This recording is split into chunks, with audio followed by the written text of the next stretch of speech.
لوگ نماز اس لیے شروع کرتے کہتے ہیں میں 5 نمازیں بھی پڑھتا ہوں، میں صدقات بھی کرتا ہوں، کام میرا پھر نہیں چلتا. تو میں کہتا ہوں تمہیں پتہ ہی نہیں، نمازی کے لیے تو آزمائش ہے. جتنا جتنا ایمان کامل اتنی آزمائش بھی زیادہ. اور یہ میں اپنے پاس سے نہیں کہہ رہا. حضرت ابو سعید خدری رضی اللہ تعالیٰ عنہ فرماتے ہیں میں نبی پاک علیہ الصلوۃ والسلام کی خدمت میں حاضر ہوا اور حضور کے دست مبارک کو چومنے کے لیے میں نے اپنے ہاتھ جب آگے کیے تو تپش تھی،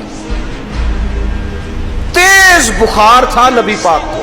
تو حضرت ابو سعید خدری رضی اللہ تعالیٰ عنہ ارشاد فرماتے ہیں کہ میں نے، یہ سنن ابن ماجہ میں موجود ہے، فرماتے میں نے عرض کیا یا رسول اللہ صلی اللہ علیہ وسلم اتنا تیز بخار؟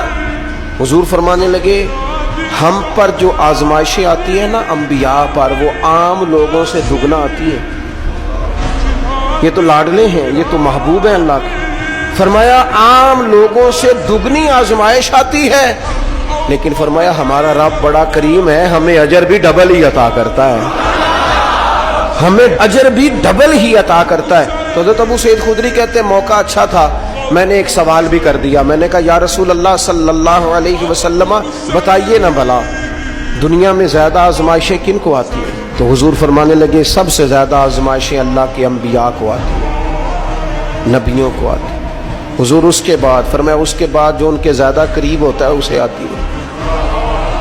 لوگ کیا سمجھیں گے امام حسن کی آزمائش کو؟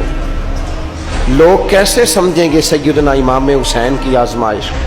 فرمایا جو ان کے زیادہ قریب ہوتا ہے اسے زیادہ آزمائش آتی ہے. تو حضور کے سب سے قریب تو امام حسن ہے نا، امام حسین ہے نا. تو کیا سمجھتا ہے قربت بس نسبت کے اظہار کا نام ہے اور بڑے لطف کے ساتھ زندگی گزارنے کا نام ہے؟ تو نبی پاک علیہ الصلوۃ والسلام نے فرمایا بات بڑی مزے کی ہے. فرمایا پھر اللہ کے بعض بندے تو ایسے ہوتے ہیں جنہیں اللہ فقر میں مبتلا کر دیتا ہے. فرمایا ان کے پاس صرف ایک چادر رہ جاتی ہے، اتنا فقر ان کے پاس آتا ہے. لیکن جو حدیث کے آخری لفظ ہیں نا وہ وجد والے ہیں، وہ وجد والے ہیں، وہ سرور والے ہیں. ہمارا یہ مزاج ہوتا ہے کہ میٹھا میٹھا کھا جاؤ اور ذرا کڑوا آ جائے تو سویرے بھی رو شام بھی رو، حال ہی کوئی نہیں، غریبی بڑی، پریشانی بڑی، حضرت صاحب گھر سے بیماری جاتی نہیں. اور جناب کیا بتائیں، بعض لوگ تو ایسے ہیں جن کی بات سن کے لگتا ہے زندگی میں کبھی سوئے ہی نہیں، اتنے بڑے بڑے دکھ سناتے ہیں.